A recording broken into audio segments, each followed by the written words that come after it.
C'est à ça que ressemble actuellement le Bé, la rivière qui traverse la Combe-Grède au-dessus de Villeray. Des arbres abattus et un paysage labouré en contraste total avec la végétation que la biologiste Christine Burki photographiait encore l'été dernier au même endroit.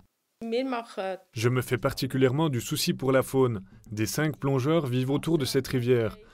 Il paraît que quelqu'un y a vu un martin-pêcheur. En plus des oiseaux, des mammifères, des reptiles y sont liés. Tous ces animaux se retrouvent chassés, exilés d'une certaine façon.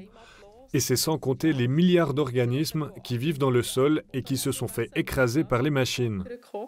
Christophe Brossard, le chef du bureau Natura qui a développé le projet, a déjà mené de nombreux travaux similaires. Il a conscience du problème de la compression du sol par les machines et du déboisement. Mais les mesures de revitalisation devraient compenser ces effets négatifs sur le long terme. Il y a un impact, ce qu'il faut voir maintenant, très temporaire sur certaines espèces. C'est évident, il suffit de se retourner et puis on voit bien les abattages qui ont eu lieu. À moyen, à long terme, très rapidement, la situation en fait, au contraire s'améliore par rapport à la situation actuelle, notamment en ce qui concerne le cours d'eau. Et puis il s'agit d'espèces qui reviendront sans problème. Le but du projet du canton, protéger la commune de Villeray des inondations comme celle de 2018. Le Bé charrie parfois des pierres et des gros bouts de bois. C'est pour cette raison que la commune a accepté au cours d'une votation ce projet à 6 millions de francs.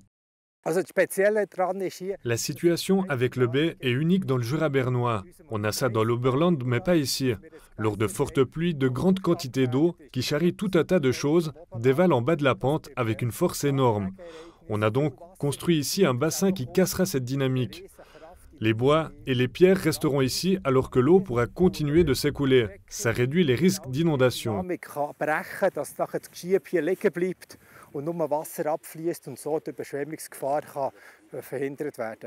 Christine Burki comprend que la commune doit être mieux protégée. Mais elle sait aussi que lorsqu'il est question de danger naturel, la sécurité à 100% n'existe pas.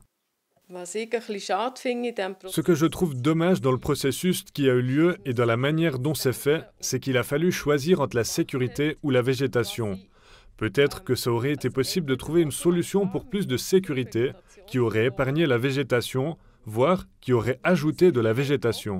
Aber vielleicht wäre es auch möglich gewesen, eine Lösung zu finden, mehr Sicherheit zu haben, plus die Vegetation besser zu erhalten und plus noch mehr Vegetation reinzubringen.